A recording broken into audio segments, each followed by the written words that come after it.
السلام عليكم ورحمة الله. الحمد لله رب العالمين، وبه نستعين على أمور الدنيا والدين. الصلاة والسلام على أشرف الأنبياء والمرسلين وعلى آله وصحبه أجمعين. أما بعد. Hadirin mukminin, tuan-tuan muslimin muslimat yang dirahmati oleh Allah Azza wa Jalla, kita bersyukur kepada Allah kerana dengan izinnya kita dapat pada malam ini untuk bersama-sama meneruskan pengajian kita. Mudah-mudahan apa yang tuan-tuan dan saya sedang melakukannya, kita keluar daripada rumah tadi, duduk mendengar hadis-hadis Nabi sallallahu alaihi wasallam, akan dibalas oleh Allah Azza wa Jal pada hari akhirat nanti dengan dipermudahkan untuk kita melalui titian sirat. Ada hadis yang mana Nabi sallallahu alaihi wasallam sebut, man salaka tariqan yaltamisu fihi ilma sahhalallahu lahu tariqan ilal jannah, atau kama qala. Sesiapa yang keluar daripada rumahnya menempuh melalui suatu jalan dengan maksud mencari ilmu, mendapatkan ilmu, maka Allah akan memudahkan baginya jalan masuk ke dalam syurga.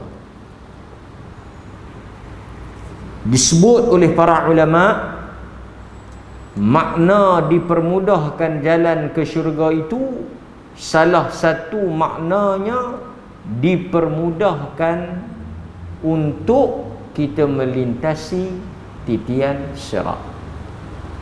Kerana sebelum kita bertemu dengan syurga, kita akan melintasi atau menempuh jalan yang terakhir, iaitu titian as-sirat.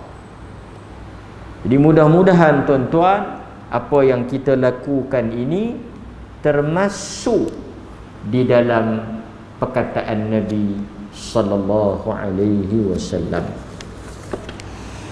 Hadirin mukminin, tajuk kita pada malam ini masih lagi di dalam bab berhubung dengan al-umur al-munhi'an, iaitu perkara-perkara yang dilarang oleh agama. Larangan kita pada malam ini adalah larangan mencela, memaki sesama manusia atau sesama muslim. Ini benda yang semua kita jelas. Tidak ada orang yang tidak sampai hukum ini padanya. Allah Azza wa Jalla juga sebut di dalam Al-Quran, wala yaghtab ba'dukum ba'da, jangan kamu mengata sebahagian di antara kamu antara satu sama lain. Wala tanabadu bil alqab, jangan kamu menggelar dengan gelaran yang buruk di antara satu sama lain. Sebab itu salah satu daripada sifat orang beriman, lidahnya, mulutnya, tangannya selamat daripada perkataan yang kotor, buruk, dan daripada tangan yang menulis tulisan yang boleh menghina dan memperlekehkan orang lain. Dan saya rasa tuan-tuan juga telah dengar dan telah jelas tentang hukum ini. Khutbah. Kalau masih ingatlah, khutbah Jumaat minggu sudah. Kita hari Isnin hari ni. Sepatutnya malam esok. Malam esok ada program. Saya pindah main malam ni. Malam esok saya tak ada lah. Jumaat yang lepas, larangan menghina orang lain, betul? Kan? Quran mengatakan jangan kamu menghina, merendah-rendahkan orang lain, memperlekehkan orang lain. Malam ini kita sebut lebih kuranglah, jangan maki orang lain, jangan menghina orang lain, jangan mengeluarkan kata-kata yang boleh menyinggung, menyakitkan hati, menimbulkan pertelingkahan. Tak boleh. Minggu lepas tajuk kita pun lebih kurang perkara yang sama. Jangan menjadi batu api. Dan malam ini kita akan lebih fokus sikap sebagai orang Muslim. Antara hadis yang kita akan baca malam ini yang diriwayatkan oleh Al-Imamul Bukhari, Nabi SAW menyebut, la yarmi rajulun, hadis Abu Dhar, hadis Abu Dhar radhiyallahu an, yang mana Nabi kata, la yarmi rajulun rajulan bil fusuq wa la yarmihi bil kufur illa irtaddat alaih illam yakun sahibuhu kadzalik atau kama qala. Janganlah seseorang daripada kamu menuduh. Yarmi, rama, yarmi ini maksudnya melontar. Daripada perkataan melontar, melontarkan suatu tuduhan atau mengatakan sesuatu gelaran, penghinaan, mencela, kata dekat kawan tu fasiq, bil fusuq, dengan benda-benda yang berkaitan dengan fasik, kefasikan. Kan? Okey, fasik ni artinya menuduh kawan tu sebagai orang yang melakukan satu dosa yang besar, orang yang buruk iman dan akhlaknya. Nabi kata jangan tuduh seseorang yang lain dengan fusuq, kefasikan. Dan jangan juga dia menuduh atau melontarkan tuduhan bil kufur, mengatakan seseorang itu kafir, kufur, kan? Keluar daripada Islam, tak beriman dan sebagainya, ahli neraka ke. Tak boleh, tak boleh. Nabi kita tak bagi. Tak boleh kita kata dia ni ahli neraka, dia ni orang jahat, buruk, fasik dan sebagainya. Kata Nabi, melainkan tuduhan itu akan irtaddat, akan balik kepada yang menuduh, jikalaulah yang dituduh itu bukan seperti itu. Artinya apa? Kita disuruh oleh baginda Rasul memelihara lidah dari bersikap menghukum orang. Daripada sikap menggelar orang dengan gelaran yang buruk. Itu bukan tugas orang beriman ataupun sikap orang beriman.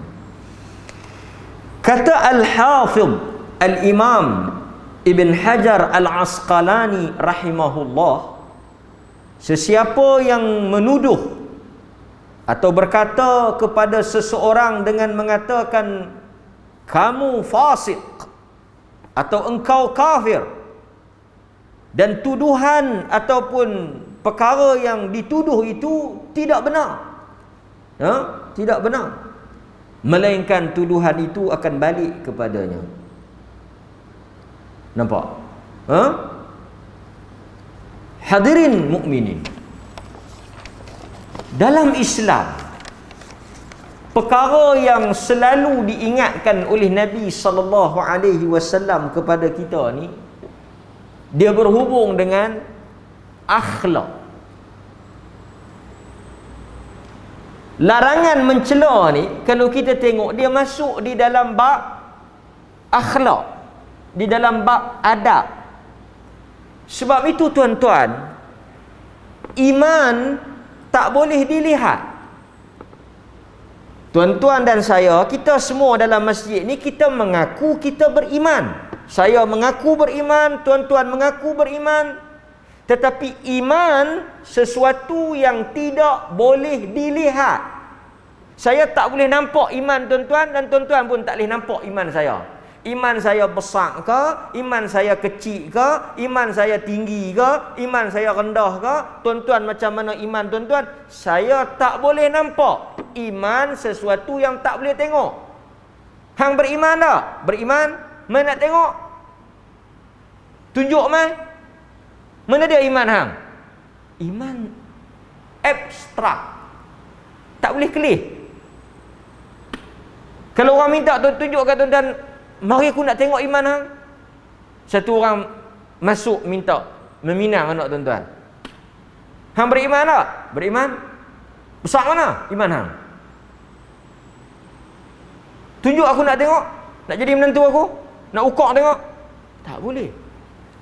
So macam mana seseorang itu nak menterjemahkan atau nak menzahirkan atau nak menampakkan dia itu beriman? Ini yang kita nak soal. Sekarang ni soalan kita atau benda yang kita nak kena jelas, macam mana seseorang itu nak dikatakan dia beriman? Tuan-tuan nak kata dia beriman tu macam mana? Macam mana kita nak ukur, nak nilai, kita nak katakan dia beriman? Kawan ni beriman. Apa kayu ukur dia? Apa benda yang kita boleh pergi kata dia beriman? Tuan-tuan kata dia beriman tu atas apa? Itu soalan dia. Maka sebab itu tuan-tuan, orang yang nak menunjukkan, yang nak menampakkan, yang nak menyatakan dia beriman, dapat dilihat daripada tindak tanduk dan sikap dia. Antaranya apa dia? Mulut, tangan. Orang beriman, dia mulut dia tak maki orang. Kalau satu orang mulut dia maki orang, mencarut, kita dengar dia jenis mencarut, kita kata kat dia ni beriman. Pasal apa? Hang tengok mulut dia tak berhenti mencarut. Maka orang yang mencarut, yang maki orang, kita katakan dia tidak beriman. Kerana orang beriman, mulutnya tidak begitu, lidahnya tidak begitu. Kalau dia mengaku dia beriman, mulutnya tidak akan mengeluarkan kata-kata yang kotor itu. Dia ni beriman. Macam mana hang kata dia beriman? Dia pergi masjid, nampak? Dia ni beriman. Pasal apa hang kata dia beriman? Dia tutup aurat. Dia ni beriman. Pasal apa hang kata dia beriman? Pasal dia amanah, dia tak cakap bohong. Nampak? Kita mengukur keimanan seseorang, kita mengakui keimanan seseorang daripada apa? Amalannya, perkataannya, perbuatannya, sikapnya, perangainya, tutur katanya, tindak tanduknya. Itulah tanda dia beriman. Orang beriman tak bercakap bohong. Orang beriman menepati janji. Orang beriman memegang amanah. Orang beriman tawaduk, tak sombong, tak belagak. Dan iman sesuatu yang boleh dilihat melalui apa? Iman ketui itu kita tak nampak lah, tapi boleh dilihat dari amalan. Hadirin mukminin, maka sebab itu, kalau kita tengok teladan yang ada pada Rasulullah sallallahu alaihi wasallam, kita sepakat contoh yang paling baik Nabi sallallahu alaihi wasallam. Tengok daripada Abdullah bin Amr, radhiyallahu anhuma, dia kata, lam yakunin nabi sallallahu alaihi wasallam fahishan wala mutafahhishan. Bukanlah Nabi itu seorang yang keji, fahish. Nabi itu bukan orang yang perangainya kotor. Situ orang beriman ni dia jaga perangai dia. Tak fahish, bukan orang yang kotor. Bukan orang yang buat benda yang tak elok, benda yang buruk, bukan orang beriman. Yang kedua, wala mutafahishan, dan dia juga bukan seorang yang bersikap fahish, bersikap jahat, kotor. Dia juga bukan seorang yang bercakap kotor. Kadang-kadang tuan-tuan, ada orang dia tiru pakaian Nabi. Tidak? Ada orang dia tiru pakaian Nabi. Baguslah. Kita pun tiru pakaian Nabi ni. Ni pakaian Nabi, lebay, kepiah, songkok, sorban, pakaian Nabi. Imamah, qalansuah, semua Nabi pakai. Nabi pakai sorban, Nabi pakai songkok, kepiah, lebay, semua Nabi pakai. Yang pentingnya tutup kepala. Pasal apa tuan-tuan tutup kepala? Ikut Nabi. Pasal apa pakai jubah? Ikut Nabi. Pasal apa simpan janggut? Ikut Nabi. Pasal apa kayu sugi? Ikut Nabi. Pasal apa semayang masjid? Ikut Nabi. Betul tak? Maka dalam hidup kita, kita banyak bukan banyak, memang kita ikut Nabi ya. Kan? Tetapi ada manusia yang dia pakai tu pakaian tu macam pakaian Nabi. Tapi tang mulut tu tak ikut Nabi. Agak-agak Nabi suruh ikut pakaian ke ikut cakap tu. Pasal ada orang dia berpakaian ala Nabi, dia berpakaian macam Nabi, dia dapatlah pahala. Tapi bila mari tang cakap, dia tak cakap macam cara Nabi bercakap. Kita nak buat contoh tak boleh, pasal benda tu tak boleh buat contoh. Tapi jubah melarat, sorban tu dia kan.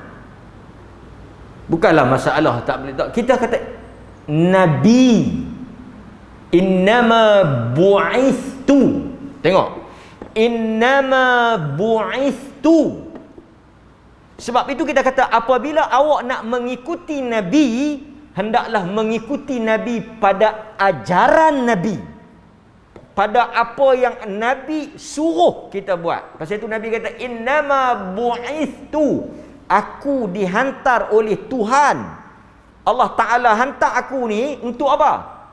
Untuk memperbetulkan. Innama bu'ithtu liutammima makarim atau masalih akhlaq. Allah hantar kepada aku ni untuk menyempurnakan, memperelokkan, memperbetulkan akhlak. Maka sebab itu tuan-tuan, kadang-kadang kita melihat ada sebahagian manusia yang dia menampakkan perangai Islam tapi mungkin bukan dalam pakaian yang kita nampak macam pakai. Pasal kita tengok orang bukan Islam pun kadang-kadang perangai dia macam perangai orang Islam. Patutnya macam itulah. Dapat? Okey. So hadirin mukminin. Pasal tu kadang-kadang kita pelik ni. Sebahagian orang yang katanya tasawuf. Sebahagian lah, bukan semua, sebahagian. Bila dia berkelahi, astaghfirullahalazim, syaitan, iblis, maki, kita kata kan, sambil duk pegang biji tasbih, sambil duk maki. Lepas tu duk pegang tasbih di tangan, di mulut maki. Ini patutnya kita muhasabah. Tengok lagi hadis berikutnya, sikap Nabi. Dalam satu hadis, Aisyah radhiyallahu anha menceritakan, dia kata apa? Dia kata ista'zana rahtun minal yahud ala Rasulillah sallallahu alaihi wasallam faqalu as-sam alaikum. Faqalat Aisyah bal alaikum as-sam wal la'nah.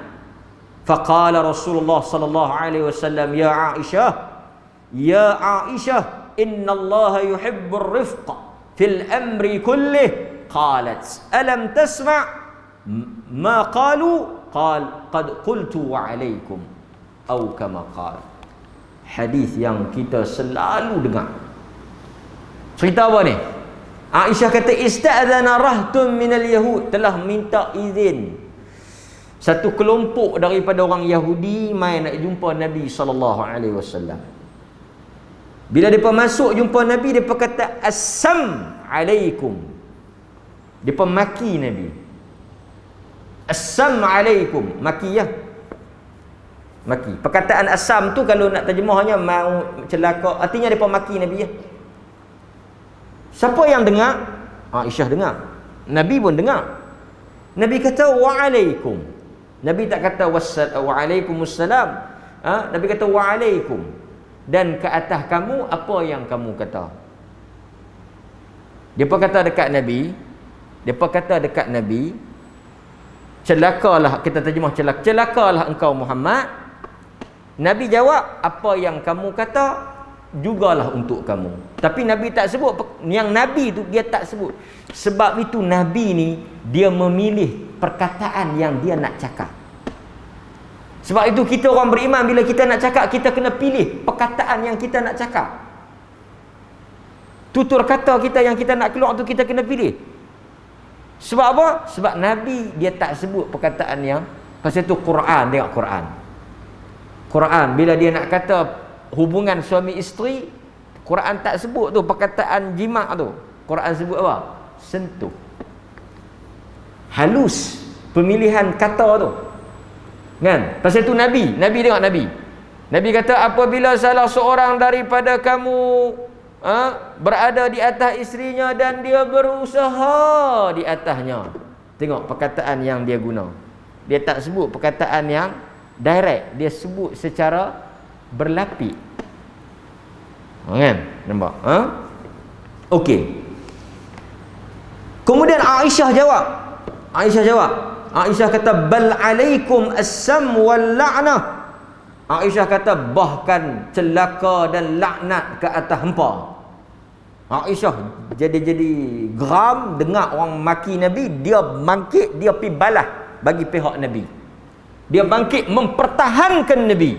Pasal itu tuan-tuan, kita kena mempertahankan Nabi, tapi mempertahankan berdasarkan ilmu, bukan nafsu, bukan emosi. Kan? Ni semangat lebih. Bakak bendera ni, cucuh bendera ni, habis cucuh bendera, cucuh rokok pula. Yang ni tak betul ya. Tak kena. Dia kata saya ni bakar rokok ni bukan pasal apa? Protes. Rokok ni semua ni apa? Israel Yahudi, jadi kita geram, kita bakar dengan rokok ni. Yang tu bukan bakar protes, yang tu hang bakar syok. Setengah orang dia semangat. Tak apa. Aisyah bangkit, Nabi tegur. Nabi kata, "Ya Aisyah tu." Nabi tegur Aisyah. Nabi tahu Aisyah nak pertahan Nabi, nak bela Nabi, dan kata balik depa tu yang mula. Pasal tu hadis dalam bab ni, siapa yang maki tuan-tuan, yang mula maki, kemudian dibalas maki, antara si A dengan si B, A mula dulu, A akan tanggung di atas setiap dosa maki B. Ada dalam bab kita ni. Dalam hadis dalam yang kita nak baca ni, ada hadis yang mana Nabi kata orang yang mula maki tu, dia akan menanggung dosa dia yang maki tu dan dosa orang yang balas maki. Pasal apa? Kawan tu maki di atas dia yang mula maki. Nampak anda? Okey. Nabi kata, "Ya Aisyah, innallaha yuhibbur rifqa." Kenapa kau cakap macam tu? Sesungguhnya Allah Ta'ala itu ar-rifqa. Allah itu suka, yuhib. Dia sukakan kelembutan, rifqa. Dia sukakan kelembutan. Perkataan kau tu perkataan yang kasar, perkataan yang buruk. Allah tak suka. Allah itu suka perkataan yang lembut, perkataan yang elok, perkataan yang indah. Walaupun tuan-tuan tengok daripada hadis ni apa yang kita boleh belajar? Cantik, sangat menarik. Niat yang betul, niat yang benar, niat yang baik, tidak menghalalkan tindakan itu. Aisyah niat apa? Apa niat Aisyah? Apa tujuan Aisyah? Niat Aisyah membela Nabi. Aisyah kata tu dengan maksud nak mempertahankan Nabi, nak menjawab makian daripada Yahudi tadi. Walaupun niat yang betul, walaupun tujuan yang betul, walaupun dengan maksud yang betul nak membela dan nak menjawab Yahudi, tapi cara kau, perkataan kau tadi, perkataan yang tak betul, perkataan yang tak elok, perkataan yang Tuhan tak suka. Nabi tegur. Aisyah jawab. Aisyah macam kita lah. Pasal apa pergi maki? Saya nak pertahankan Islam, saya nak bela Islam. Maki bagi ketahuan sikit. Ada orang tuan-tuan, dia rasa makian dia tu sebagai ibadat. Oh jangan tuan-tuan. Salah satu daripada talbisu iblis, tipu daya iblis, kita rasakan yang kita duk maki ni adalah ibadat kerana Allah. Maki ibadat apa? Kan? Pasal tu ada orang a'udzubillahi minasyaitonirrajim, bismillahirrahmanirrahim, bismillah walhamdulillah, lepas tu dia maki. Maki kerana Allah tak ada. Tak ada. Aisyah kata alam tasma' ma qalu. Aisyah tanya Nabi. Bila Nabi kata pasal apa kau cakap macam tu? Perkataan kau tak elok, buruk. Aisyah tanya Nabi, alam tasma' ma qalu? Tak kau dengar depa kata tadi? Kalau depa tak kata, aku pun tak kata. Alam tasma', dengar ada apa yang depa kata tadi? Tengok jawapan Nabi. Nabi kata qad qultu wa alaikum. Aku dengar dan aku pun dah jawab kan. Tengok Nabi kata qad qultu. Bila Aisyah tanya, kau tak dengar ke ya Rasulullah depa kata apa tu? Aku jawab balik. Aku jawab apa yang depa kata saja. Kalau depa tak mula, aku tak mula. Aku tak balas. Nabi kata aku dengar dan aku pun dah balas. Tapi cara Nabi balas sangat mulia, sangat santun, sangat tertib. Tengok cara Nabi jawab, waalaikum, cukup.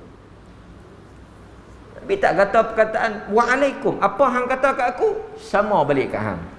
Tapi Nabi tak sebut perkataan yang kotor, kerana itu bukan mulut orang beriman. Kadang-kadang kita bersugi tu bagus dah. Sugi duk dipakit, tak salah. Sugi tak salah. Sugi, kita bersugi, bagus, sunnah. Laula an asyqa la amartuhum bisiwak. Nabi memang nak suruh kita bersiwak. Tetapi bersih mulut, dia tidak menjamin mulut yang baik daripada perkataan yang buruk. Nampak tuan-tuan? Okey. Kemudian tuan-tuan, Nabi kata aku telah menjawab untuk mereka. Hadirin mukminin, dalam hal ini kita lihat Nabi telah menegur apa yang disebut oleh Aisyah, kerana perkataan tersebut adalah perkataan yang buruk dan kasar. Nampak? Okey. Rasulullah ingin menunjukkan Islam adalah agama rahmah, yang bukan sahaja rahmah dalam tindakan, tetapi juga rahmah di dalam perkataan. Sebab itu Al-Quran bila dia suruh kita bercakap, kita tuan-tuan kadang-kadang kena ubah sikit.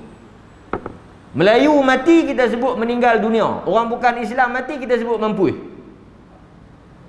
Yang ni nak kena apa betul ni?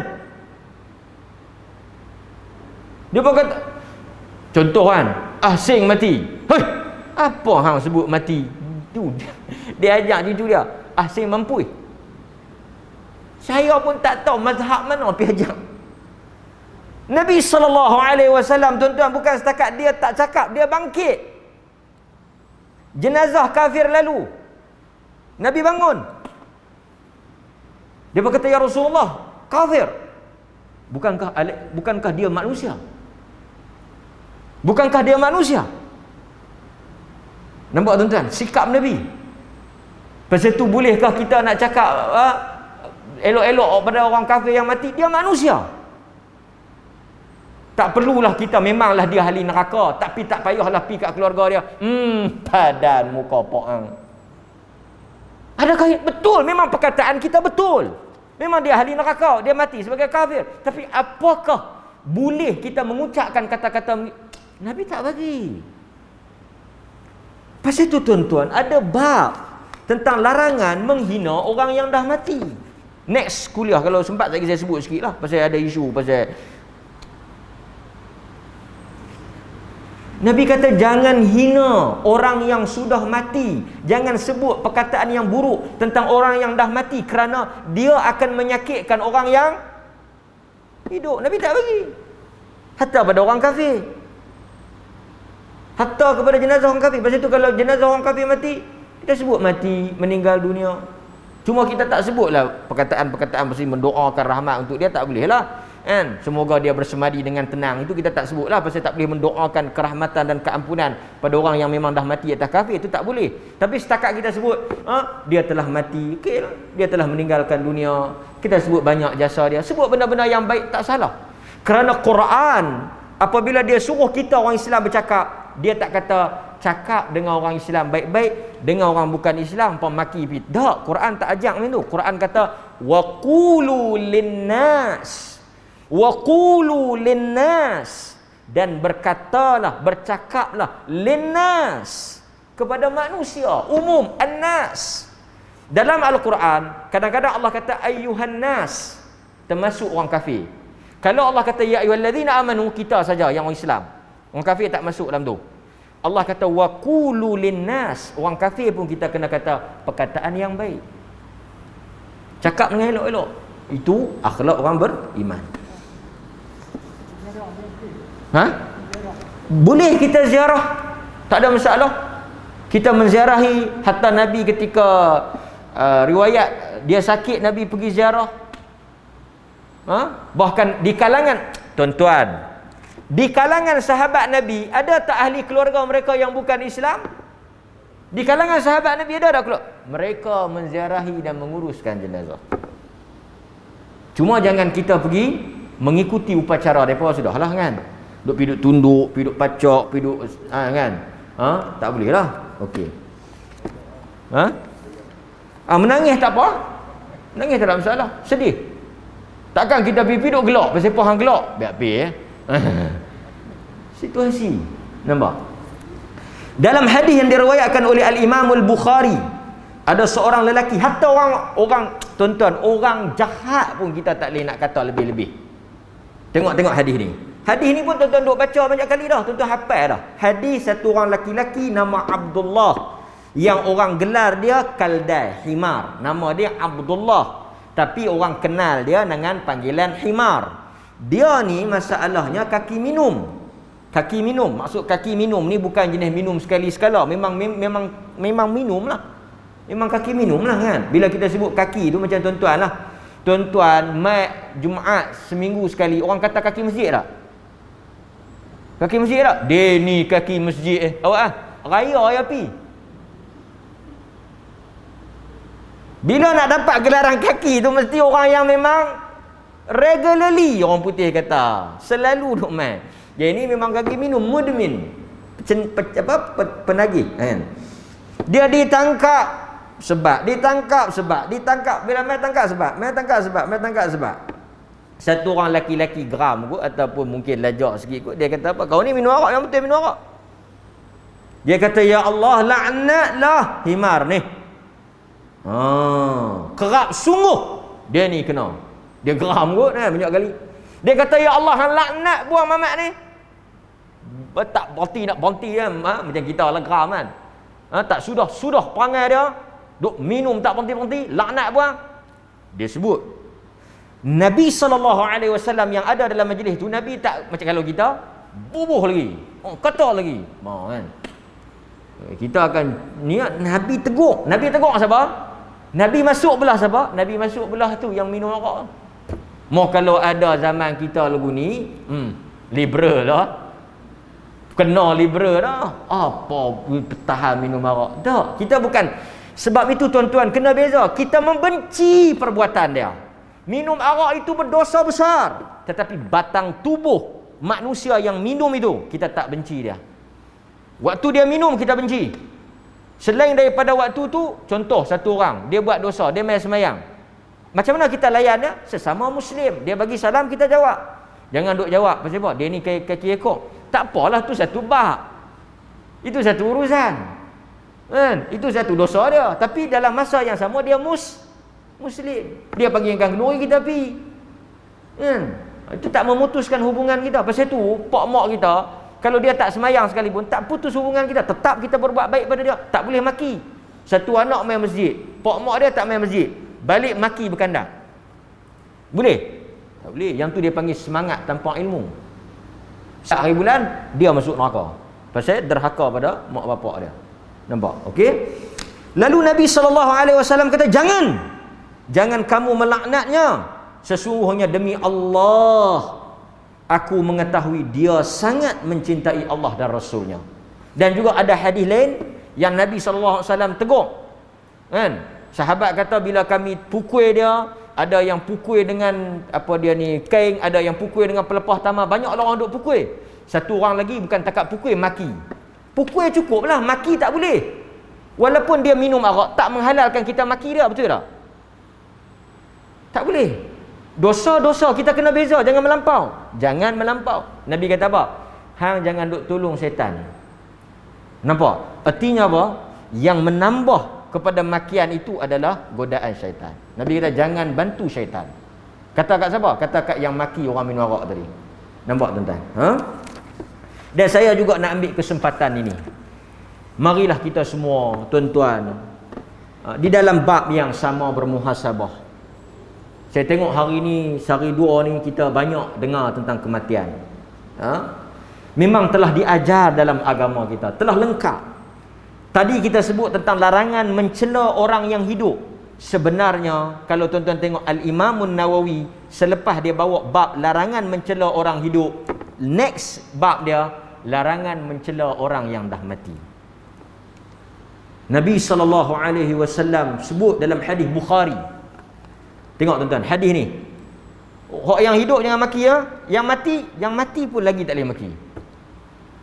Nabi kata la tasubbu. Daripada Aisyah radhiyallahu anha, hadis yang diriwayatkan oleh Al-Imam Al-Bukhari, la tasubbu al-amwat.